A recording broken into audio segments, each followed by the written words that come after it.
Boa noite. Esta é a CNN Brasil, eu sou Abílio Diniz, e esta é a nova temporada do programa Caminhos.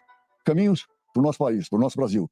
Esse Brasil que nós queremos ver crescer, gerar emprego, distribuir renda e fazer inclusão. Nesta temporada, nós estamos trazendo as pessoas que estão no tabuleiro central, tá, da política e da economia do nosso país. Nós temos gente do Congresso, gente do Judiciário e do Executivo, para falar daquilo que está acontecendo no país nesse momento e, principalmente, o olhar para frente. O que nós podemos fazer mais pelo país? Nós temos hoje, no nosso programa de abertura, um convidado muito especial, um convidado que eu conheço já há um bocado de tempo. Tenho o maior respeito e admiração por ele, que é o senador Rodrigo Pacheco, presidente do Senado e do Congresso Nacional. Presidente Rodrigo Pacheco, que bom você estar aqui conosco. Muito obrigado por estar aqui conosco. Muito obrigado, Abílio. Quero dizer da minha alegria de estar aqui com você na CNN Brasil, nessa nova temporada do seu programa. Estou inteiramente à disposição para a gente encontrar os caminhos do Brasil aqui nesse programa. Muito obrigado, senador. Vamos, antes de começar a conversar, vamos olhar um pouquinho, dar um espacinho para olharmos um vídeo da sua trajetória até aqui. Rodrigo Pacheco nasceu em Porto Velho, Rondônia, mas fez carreira em Minas Gerais. É advogado criminalista e foi o mais jovem conselheiro federal da Ordem dos Advogados do Brasil. Em 2014, foi eleito deputado federal e presidiu a Comissão de Constituição e Justiça da Câmara. Votou pelo impeachment da ex-presidente Dilma Rousseff e esteve à frente do colegiado que analisou as denúncias contra o ex-presidente Michel Temer. Está no primeiro mandato como senador. Em fevereiro, foi reeleito presidente do Senado por mais 2 anos. Apoiado pelo governo Lula e mais 6 partidos, venceu Rogério Marinho, do PL, candidato ligado à agora oposição de Jair Bolsonaro. No discurso de posse, falou sobre a defesa da democracia. O recado que o Senado Federal dá ao Brasil agora é que manteremos a defesa intransigente da democracia. Como presidente do Congresso, tem agora um desafio: a Comissão Parlamentar Mista de Inquérito que investiga os atos criminosos de 8 de janeiro. Senador, vamos começar fazendo uma pergunta assim, muito simples e muito importante. O senhor acha que o Senado está perdendo assim um protagonismo dentro do Congresso? Esse protagonismo está hoje mais com a Câmara? Como é que o senhor vê essa situação? Olha, Abílio, eu acho que essa disputa por protagonismo já se demonstrou no Brasil como algo ineficaz. Nós temos que ter eficiência legislativa, fazer as entregas necessárias para a sociedade, independente de onde parta a ideia, de onde se inicia a ideia ou se termina a ideia. O Congresso Nacional é um só, é o Poder Legislativo, composto por Câmara dos Deputados e Senado Federal, e cada qual tem a sua importância. Na essência constitucional, o Senado Federal deve ser, em regra, a casa revisora daquilo que se inicia na Câmara dos Deputados. Nosso ordenamento jurídico permite também que seja a casa iniciadora, mas a natureza do Senado, até por ser uma casa com mandatos mais longos, uma casa que é composta, né, em regra, por políticos mais experientes, que tiveram experiências parlamentares como deputados ou como governadores, até ex-presidentes da República, é natural que o Senado assuma um papel de mais reflexão, de mais contenção, até de mais equilíbrio mesmo nas propostas que são apresentadas no parlamento. Mas eu discordo dessa questão de protagonismo. Foi a casa que lançou na pandemia o projeto da vacina, que fez uma CPI importante para apurar irregularidades no momento da pandemia. Foi a casa que concebeu a autonomia do Banco Central, fez diversos projetos por ocasião do teto de gastos públicos, em que precisava relativizar para atender o Brasil no momento de urgência. Então é uma casa que tem uma série de iniciativas que estão concretizadas na realidade do Brasil. E próximo de se completar 200 anos de história, o Senado Federal, mais do que nunca, busca ter esse papel de equilíbrio, né? Essa disputa, por vezes cega, de protagonismo entre poderes ou entre casas legislativas não é algo bom para o país. Nós temos aqui juntos entregarmos aquilo que a sociedade deseja, independente de quem seja o maior ou menor protagonista nisso. São figuras muito, muito fortes, tá? Uma pessoa, homens, tá? E também nesse país. Tá? Você que é empreendedor, autônomo ou PJ, não pule esse vídeo. Deixa eu te fazer uma pergunta. Qual endereço você... Como é que é a sua relação com o Arthur Lira, presidente da Câmara? É uma relação muito respeitosa, muito cordial. Nós terminamos os nossos 2 mandatos, ele como presidente da Câmara e eu como presidente do Senado, até reconhecendo isso e celebrando isso, uma relação que realmente não houve maiores problemas. Obviamente que divergências sempre aconteceram entre Câmara e Senado, isso é próprio da democracia, é muito sadio nesse bicameralismo do Poder Legislativo Nacional, mas uma relação pessoal muito cordial. Nesse início de ano, ele reeleiu eu também no Senado, houve uma divergência, que foi uma divergência absolutamente natural em relação ao trâmite das medidas provisórias. O Senado tem uma posição de cumprimento irrestrito da Constituição, ou seja, cumprir fielmente o que a Constituição determina, e o presidente Arthur Lira ponderou alguma mudança que pudesse haver no ordenamento jurídico e na própria Constituição em relação ao rito das medidas provisórias. Salvo isso, não há nenhum tipo de problema. Na semana passada já me reuni com ele antes da viagem dele aos Estados Unidos, alinhamos uma série de projetos que são comuns do Congresso Nacional. Tudo que o Brasil não precisa nesse momento, seja em relação da relação Câmara e Senado, seja em relação entre os poderes, é de algum tipo de divergência ou de animosidade. Eu não vou interromper hora nenhuma o diálogo com o presidente Arthur Lira, como não interromperei com o presidente Lula, com a presidente do Supremo Rosa Weber, porque é muito importante nesse instante, Abílio, nós apartarmos essas divergências e buscarmos os consensos. Então eu vou trabalhar muito por isso. Senador, foi instalada a CPI do 8 de janeiro. Ela vai para frente ou ela começou já a entrar em banho-maria? A CPMI é uma comissão parlamentar mista do Congresso Nacional, é uma iniciativa da minoria. Aliás, a CPI é um direito constitucional da minoria de apurar fatos, que sejam fatos determinados, que sejam relevantes. Houve, por ocasião do 8 de janeiro, essas iniciativas de CPI. Eu mesmo, desde o primeiro momento, disse que se havia um caso, um fato, cuja magnitude da lesão, atentado à democracia, justificaria uma CPI, era o 8 de janeiro, e tudo que se viu às voltas do 8 de janeiro. Então, defendi, inclusive, a CPI. Houve, então, a leitura do requerimento na sessão do Congresso Nacional. Estava muito óbvio, desde sempre, que os partidos que compõem a base de governo teriam essa maioria na CPMI, mas mesmo assim a oposição insiste, e é louvável essa postura da oposição de insistir no propósito que assumiu, e está para ser instalada, a partir agora das indicações dos líderes dos blocos dos partidos do Congresso Nacional, para que haja, então, uma instalação efetiva e início dos trabalhos da CPMI. O que eu espero como presidente do Congresso, e não interferirei nisso, haverá um presidente da CPMI, um relator, os membros, e assim eu agi na CPI da Covid também, garantindo muita independência a essa instância do Parlamento, e o que eu espero, sinceramente, é que haja um propósito republicano de apuração de fatos. Trazer o debate de polarização, de radicalização para dentro do Congresso, usando um instrumento de investigação de algo sério, eu acho que não é bom. Eu acho que o papel da CPMI é contribuir com o Ministério Público Federal, com a Polícia Federal, com o Poder Judiciário, na apuração dos crimes que foram praticados contra o Estado de Direito no Brasil. Nesse momento, nós já temos bem avançado todas as investigações através da Polícia Federal, enfim, todas as coisas já aconteceram depois. O ministro Alexandre de Moraes já tomou uma série de medidas, enfim, envolvendo pessoas e tal. A CPI avança, não avança, e se ela avançar, ela prejudica o governo nas suas pautas? CPI, normalmente, é uma instância própria e constitucional do Parlamento, é um direito da minoria que está materializado, nesse caso, a CPMI do 8 de janeiro. Então, não há dúvida que, sendo uma instância legítima e constitucional, ela tem que ser respeitada. Governos, qualquer que seja ele, o atual ou qualquer outro, não são muito afeitos às comissões parlamentares de inquérito, porque, de certo modo, elas tomam um pouco da energia parlamentar da pauta positiva, da agenda legislativa que interessa ao país. Então, normalmente, governos não se interessam tanto por CPIs justamente por este motivo. Mas essa já foi lido o requerimento, há todas as condições para sua instalação, e os partidos indicarão os seus membros. E houve uma questão de ordem, inclusive, eu quero deixar muito claro isso, que a decisão da presidência do Congresso em relação à questão de ordem leva em conta o regimento. O regimento define uma proporcionalidade de partidos, de blocos partidários, que foi rigorosamente cumprida pela presidência do Congresso Nacional. Eu vi notícia de que colocou mais uma vaga para o governo. Absolutamente. O governo sempre teve maioria, essa que é a realidade, para essa CPMI, e essa decisão leva em conta o regimento da casa. Então ela deve ser instalada. Não é algo realmente que é propositivo para a pauta e para a agenda que nós temos no Brasil de crescimento econômico, mas foi reputado por essa minoria que é algo necessário para apurar o 8 de janeiro. Então assim será, e tomara que ela cumpra os seus objetivos. Um outro tema, senador. O que você acha do projeto das fake news que foi adiado na Câmara? O Supremo, o ministro Dias Toffoli já reabriu lá. Qual é a sua opinião sobre o projeto? É um projeto que envolve as grandes plataformas, e envolve também o direito das pessoas dentro de expressão. É um projeto complexo, eu sei que é um projeto complexo, por isso talvez tenha sido adiado na Câmara, mas em seguida se avançou no Supremo. Gostaria de saber a tua opinião sobre isso. Olha, a minha opinião, eu vou dizer antes da minha opinião como político, como presidente do Senado, Abílio, a minha opinião é que as redes sociais se tornaram uma realidade tão presente na vida das pessoas, de crianças a idosos, de todos os segmentos econômicos e sociais, que se impõe, de fato, uma disciplina. Você vê hoje crianças, adolescentes, jovens, absolutamente capturados por redes sociais, viciados mesmo naquelas plataformas de redes sociais, e é muito importante que haja uma regra para isso, que se evite a disseminação de informações verídicas, propagação de ódio, propagação de intolerância, qualquer tipo de culto à violência. Então, eu considero absolutamente fundamental o regulamento ou a regulação de redes sociais. E não foi por outra razão que eu votei, não era presidente do Senado ainda, foi na gestão anterior do presidente Davi Alcolumbre, mas votei favoravelmente ao projeto de lei 2630 de 2020, que foi aprovado no Senado, que é justamente o PL das fake news hoje na Câmara dos Deputados. Esse projeto já foi aprovado no Senado porque, de fato, é preciso ter um limite para isso. Nada justifica alguém se esconder através do anonimato de robôs, de perfis falsos, para poder atacar pessoas, disseminar violência, disseminar ódio, atacar instituições, violar a democracia. Então, realmente, eu acho que é muito óbvio que não se pode permitir esse tipo de comportamento, é preciso ter uma lei para isso. Agora, evidentemente que a liberdade de expressão é um direito constitucional sagrado, mas que se complementa vedado o anonimato. Então, eu acho que um projeto, evidentemente, podendo ser aprimorado pela Câmara dos Deputados, que possa resguardar essa questão de liberdade de expressão, manifestação política, manifestação religiosa, evidentemente, mas tem que ter uma disciplina para isso, sob pena realmente de criarmos um caos no relacionamento humano, de certo modo, entre vizinhos, entre colegas de trabalho, marido e mulher, pais e filhos, e da sociedade com as instituições. Então, eu acho importante aprovar esse projeto, obviamente, dentro de limites estabelecidos. Senador, a relação entre os poderes, legislativo, executivo, judiciário, melhorou agora nesse governo ou continua do mesmo jeito? Nós tivemos no governo passado muitos ataques, principalmente ao Supremo, mas ataques ao Congresso também, e uma relação ruim. A minha empresa, a Península aqui, a empresa financeira, nós conversamos muito com investidores de fora do país, e uma das coisas que eu falo sempre é que o Brasil tem instituições fortes. E tem mesmo. Com tudo que tem acontecido, você pode não gostar do Supremo, do Congresso, ou do Executivo, mas nós temos. Então, filhos estão ali. Nós temos instituições fortes.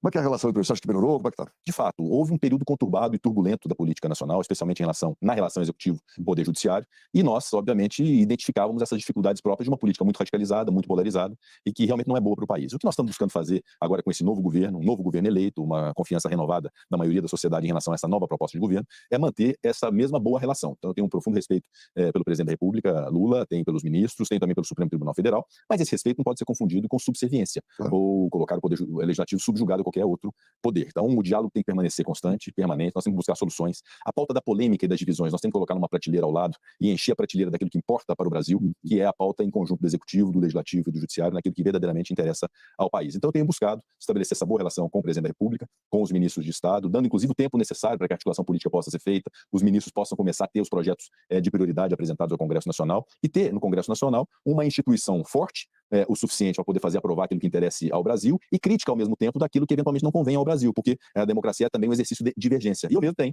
uma série de divergências com posições do Poder Executivo que nós vamos discutir na seara própria, mas sempre com muita educação, com muita parcimônia, com muito equilíbrio, porque tudo pode faltar, Abílio, para quem ocupa uma posição de presidente do Senado. Às vezes você fica um pouco intranquilo, ansioso, angustiado até, quer produzir determinado tema e sofre algum obstáculo, mas não pode faltar equilíbrio. Nós não podemos perder a razão hora nenhuma. Esse ringue de luta que virou a rede social, esses ataques às instituições, ataques pessoais que a gente recebe, a gente não pode se render a isso. Nós temos um equilíbrio, um centro que deve ser observado para bem das pautas do Brasil. Mas, o senador, o Brasil ainda está muito polarizado. O fato da eleição ter sido vencida por uma pequena margem, né, deu força ao outro lado da polarização, né, para que se sentissem vivos, né, e coisa mais. Você sente isso ainda muito no Congresso, sente muito ainda no Senado, essa polarização? Ou você acha que está acalmando, as coisas estão indo mais, vamos dizer, no sentido do que o que é importante para o Brasil? Vamos fazer o que é importante para o Brasil. Como é que você está sentindo isso? Então, é inegável que existe a polarização, que existe ainda muita radicalização, muito extremismo, mas as eleições se concretizaram, as instituições prevaleceram, a democracia prevaleceu e restou inabalada, embora tenha sido muito atacada. É natural que o Ministério Público, as polícias, o Judiciário agora busquem punir quem tem atentado contra a democracia, mas há verdadeiramente, Abílio, uma pauta que é uma pauta comum, que é uma pauta realmente que é de estado de necessidade do Brasil de vê-la acontecer. Nós temos uma pobreza muito acentuada, nós temos um desemprego para poder cumprir, nós temos baixo índice de crescimento, nós temos relações internacionais que podem quadruplicar o valor dela para poder agregar valor no Brasil, de investimentos no Brasil, nós temos uma taxa de juros para poder reduzir de maneira sustentável. Então há uma pauta que eu considero que é comum aos dois lados. E se todos tiverem a sabedoria de que podem divergir numa série de aspectos, até de forma mais acirrada, mais contundente, da tribuna um contra o outro, até na rede social mesmo, mas é uma pauta que é comum. Nós temos que discutir lá um novo regime fiscal. Tenho certeza que a oposição vai compreender que se não tiver um teto de gastos, nós temos uma crise enorme no Brasil se não tiver um marco fiscal de contenção de gasto público. Nós temos uma reforma tributária. Você perguntar para todos os parlamentares se o sistema tributário do Brasil é bom, todos vão responder não. Todo mundo quer mudar. Então que mudemos. Então essa é a pauta prioritária do Brasil, que exige realmente o respeito de um diálogo que seja técnico, político, de qualidade. Nós não podemos abrir mão disso. Sou pena do Brasil se transformar num ringue de luta ideológica que não vai levar nenhum brasileiro a lugar algum, salvo a disputa de poder de grupos políticos que querem ver mais likes de rede social a partir desse acirramento. Você falou no arcabouço fiscal, o Congresso é o guardião do orçamento federal, tá? Neste momento, milhões de crianças sofrem de desnutrição severa. O que você está achando do arcabouço fiscal que foi apresentado, que está na Câmara, tá? Que já tem relator, tá? É o Cláudio Cajado. Tá? O que você está achando? Você acha que é isso que nós precisamos?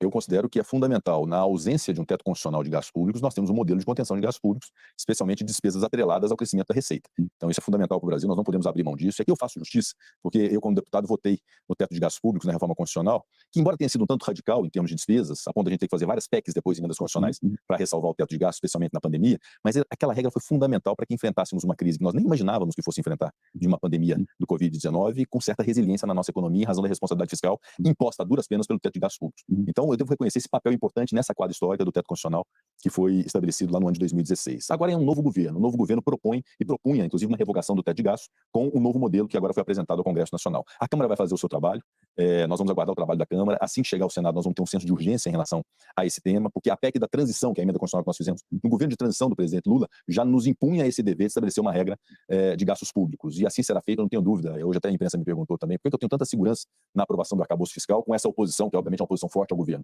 Porque eu tenho certeza que a oposição faz oposição ao governo, mas não faz ao Brasil.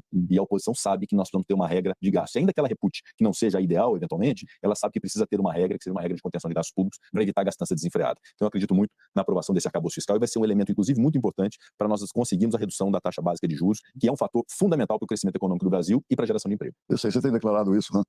Publicamente, né? Nós vamos chegar lá na taxa de juros. Agora,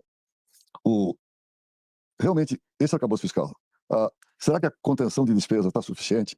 Na realidade, o governo pede mais dinheiro, pede mais investimento. Eu acho que o dinheiro é sempre bem-vindo.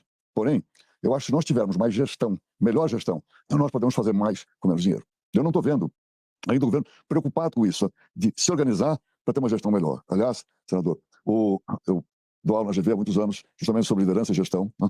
E dinheiro tem no mundo o que você quiser. Basta ter projeto e, no caso do país, é um país atraente. E nós somos altamente atraentes, até para o nosso mercado de consumo, nossa população de mais de 200 milhões de habitantes. Tá? Nós somos altamente atraentes. No mundo, tá? Você tem o dinheiro que você quiser. Qual é o elemento que falta, que é escasso no mundo, tanto para países como para empresas, tá? É gestão. Os winners, os vencedores no mundo, são empresas e países que têm uma boa gestão.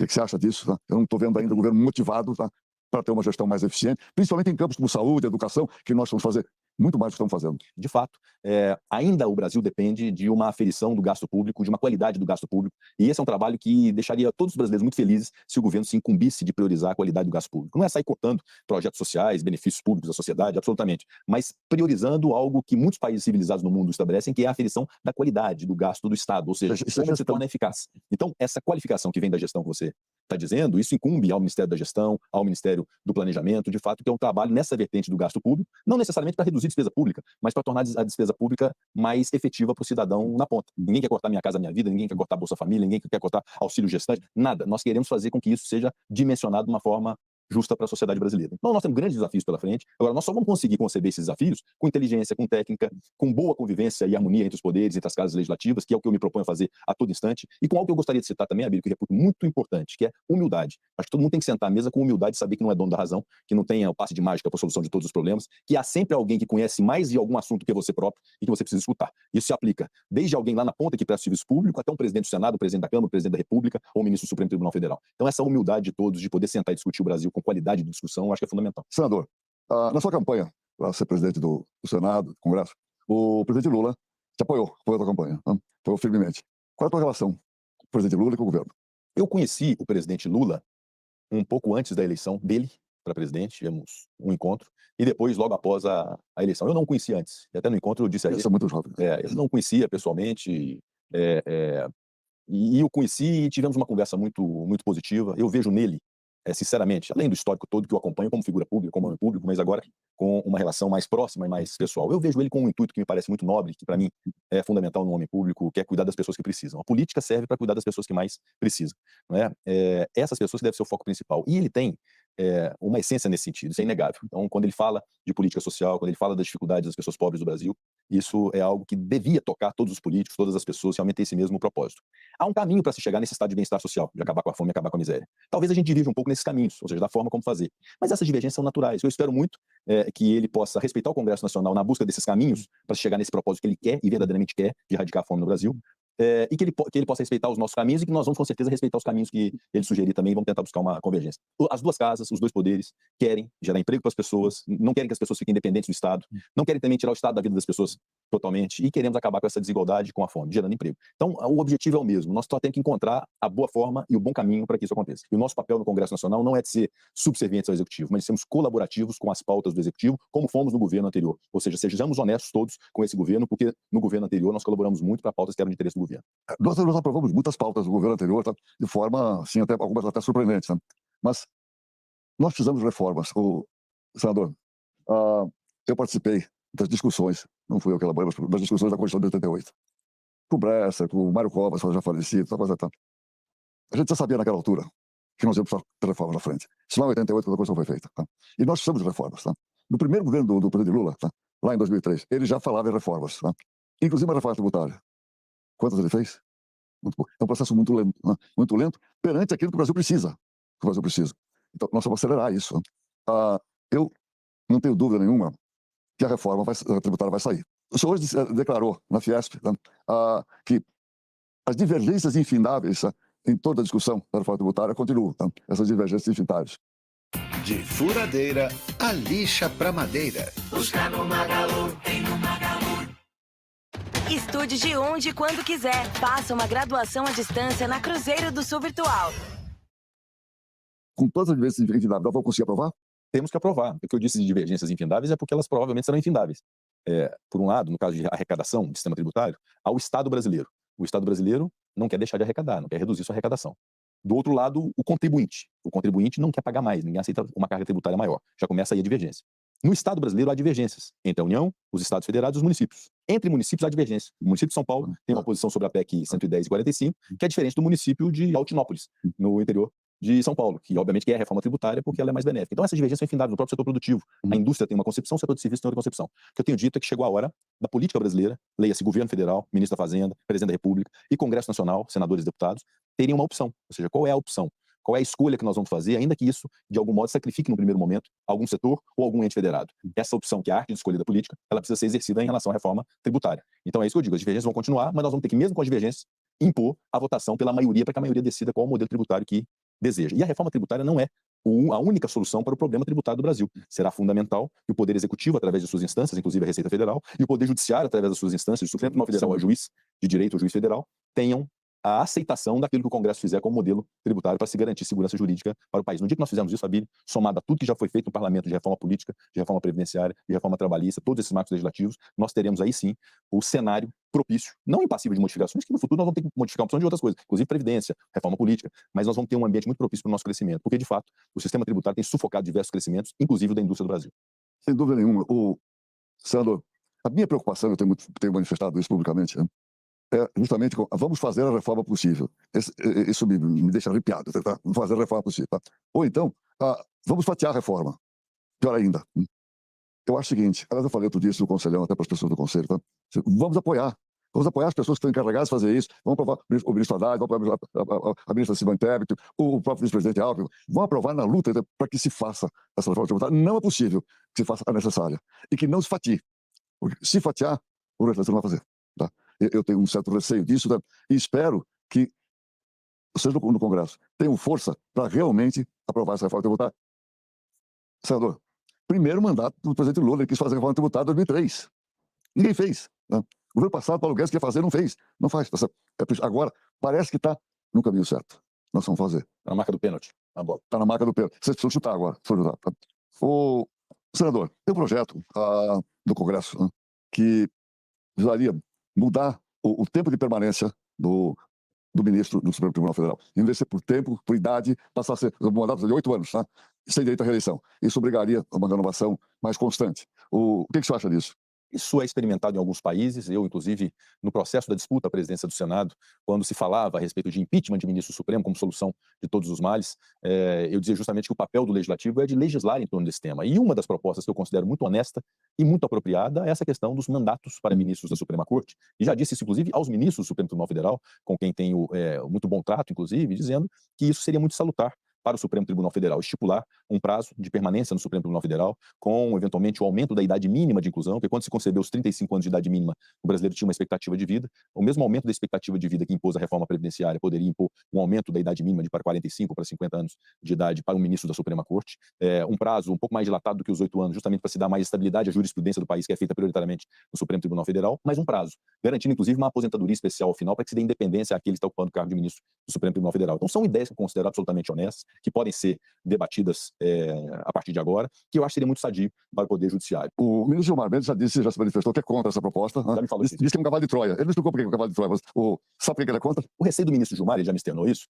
Eu acho até que o ministro Gilmar, em relação à essência da proposta do mandato, ele pode até ser contra, mas ele não é tão contra, imagino. Se me permite o ministro Gilmar dizer isso. O que eu acho que o ministro Gilmar tem receio, é natural, é que junto a uma proposta dessa, venham outras tantas para enfraquecer o Supremo Tribunal Federal. Como o aumento do número de vagas, a possibilidade de indicação pelo Parlamento ao Supremo Tribunal Federal, que são coisas, naturalmente, que não é por aí que nós resolveríamos o problema. Eu acho que a composição é de 11 ministros, eu acho que a investidura é por indicação do presidente Sabatina no Senado Federal, os requisitos são aqueles mesmos, mas o mandato eu creio que não prejudicaria a Suprema Corte, não prejudicaria o Judiciário, eu acho que muito ao contrário, favoreceria a Suprema Corte. Então, acho que é nesse sentido de um receio de outras medidas que não seja essa essencialmente, que façam com que, nesse momento, a discussão tenha a objeção de alguns personagens importantes da justiça brasileira, como é o ministro Gilmar Mendes.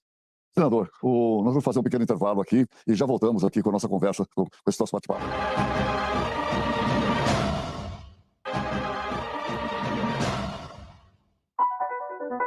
Estamos de volta com o nosso programa, a nova temporada do programa Caminhos para esse nosso Brasil, e hoje com a presença do senador Rodrigo Pacheco, presidente do Senado e presidente do Congresso Nacional.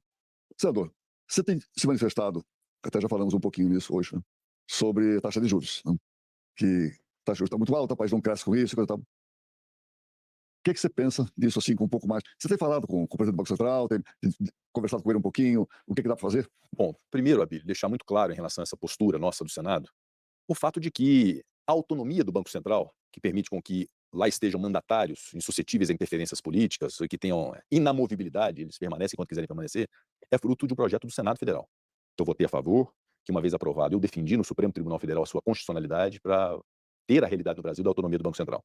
Acho que isso foi muito positivo para um sistema financeiro nacional que é sólido, Sim, que tem sim, boas normas, sem dúvida. que tem instituições formidáveis do ponto de vista de tecnologia, de acessibilidade à população. Então temos que festejar o nosso sistema financeiro pela sua qualidade e o Banco Central autônomo acaba sendo um coroamento disso.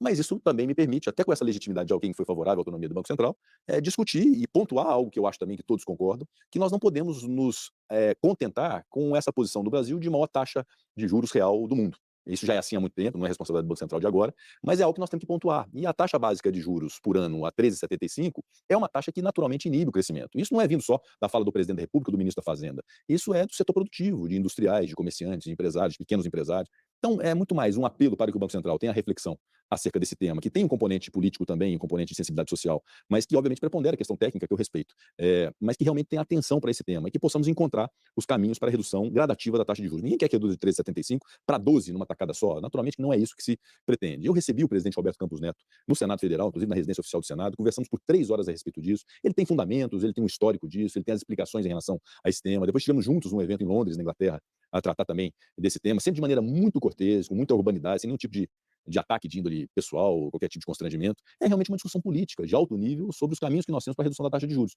Porque se o presidente do Banco Central me disser que se fizer determinada coisa no Congresso Nacional para reduzir a taxa, nós faremos, isso vai reduzir, nós faremos. Então é muito nessa linha da gente tentar encontrar um caminho, respeitando, obviamente, a tecnicidade do tema, sabedor de que a taxa de juros influi na inflação, que a inflação é um monstro com o qual nós convivemos, especialmente a geração anterior à minha conviveu no Brasil de maneira muito ruim, e a sua, né? Não sei nem como é que você conseguiu sobreviver nos seus negócios com uma inflação daquela, que era um negócio inimaginável. Realmente, é algo muito difícil de se compreender e nós temos que conter, nós temos que evitar a inflação. Então é muito mais um apelo republicano, democrático, de bom senso, para que o Banco Central possa encontrar os caminhos para a redução gradativa da taxa Selic. O senador Rodrigo, nós começamos a caminhar para o fim do nosso programa. Eu queria te fazer uma pergunta. Você é muito jovem. Qual é, assim, o que você projeta para você nesse cenário político? Que o Brasil precisa de você. Não adianta você dizer, daqui a um pouquinho eu vou fazer outra coisa. Não. O Brasil precisa das pessoas importantes, dos grandes homens, daqueles que estão dispostos a lutar por nós, por todos os brasileiros. Tá? Como é que você projeta o seu futuro para frente?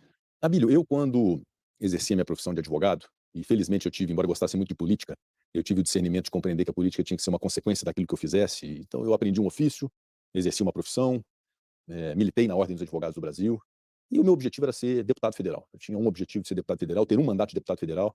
Há diversos pronunciamentos meus, quando candidato a deputado, que eu dizia que a política tinha uma data de entrada, e no meu caso tinha uma data de saída, que eu tenho isso planejado na minha cabeça. E como deputado já usei ser candidato majoritário em Minas Gerais a senador da República, venci as eleições, fui senador, já era muito. Então, se imaginar para quem queria ser o deputado, depois ser senador pelo estado de Minas, e mais ainda depois ser presidente do Senado e do Congresso Nacional. Seria até injusto eu pensar em querer ter mais alguma coisa na vida pública, depois de ter tido a honra de ser deputado e senador pelo meu estado, ser presidente do Senado Federal e do Congresso Nacional por 2 vezes, de cumprir minha missão com muito equilíbrio, com muita moderação, com humildade, de aceitar críticas e não me gabar também com elogios, nem deixar me seduzir com elogios. O que eu faço é trabalhar todo dia para poder terminar o meu mandato como presidente do Senado e depois o meu mandato como senador, podendo ter proposto coisas importantes como eu fiz, né? Propus a lei da Sociedade Anônima do Futebol, que é de minha autoria, a lei das vacinas, que foi de minha autoria, poder entregar um novo arcabouço fiscal, poder ter defendido a democracia, ter aprovado uma lei de segurança nacional no Congresso Nacional. Então, uma lei, revogando a lei de segurança nacional, uma nova lei de Estado Democrático de Direito. Então, ter feito coisas boas. Então, eu penso muito mais em cumprir a minha missão, que é grande, de ser presidente do Senado, do que pensar no futuro. Então, eu deixo essa discussão futura para o momento propício, depois que eu conseguir fechar esse ciclo e fazer as entregas que eu me propus fazer, que é ter um Brasil melhor, mais pacificado, com melhores relações institucionais entre os poderes e com entregas importantes sobre as quais nós conversamos aqui hoje no seu programa. Senador Rodrigo Pacheco, muito obrigado por ter você aqui, tá? Que você siga na sua trajetória com muita força. Muito obrigado, Abílio. Seus conselhos, você sabe, são muito bem-vindos sempre. Você é um exemplo para todos nós de perseverança, de dignidade, de cuidado consigo próprio e com os outros, inclusive cuidado comigo. Então, quero te agradecer imensamente essa oportunidade de estar reinaugurando o seu programa nessa nova temporada e vamos fazer um pacto de estarmos juntos em favor do Brasil. Combater o ódio, fazer prevalecer a democracia, buscar pacificar as relações. Pode contar comigo para esse propósito. Maravilha, senador. Inclusive, eu já falei para você que você faz um personal trainer, eu estou disponível. Tá certo? Combinado. Estamos chegando ao fim desse nosso primeiro programa e eu gostaria que vocês pensassem o seguinte. Este é o Brasil, o nosso Brasil. Já é o Brasil que nós queremos? Provavelmente não. Provavelmente tem muito para ser feito. E as pessoas que nós estamos trazendo aqui são as pessoas que estão tocando, fazendo esse país andar. Eu pergunto, e nós? Nós, cidadãos comuns, pessoas, o que nós podemos fazer pelo Brasil? Claro que nós temos o direito, de expectativa, de esperar muita coisa do país, até exigir coisas, né, que o governo faça por nós. A gente tem que perguntar também, e nós? Qual é o nosso papel? O que nós podemos fazer? Eu pergunto a vocês, e você, está nos ouvindo? Qual é o seu papel? Pense nisso e nós voltamos amanhã com mais um convidado. Boa noite. Obrigado.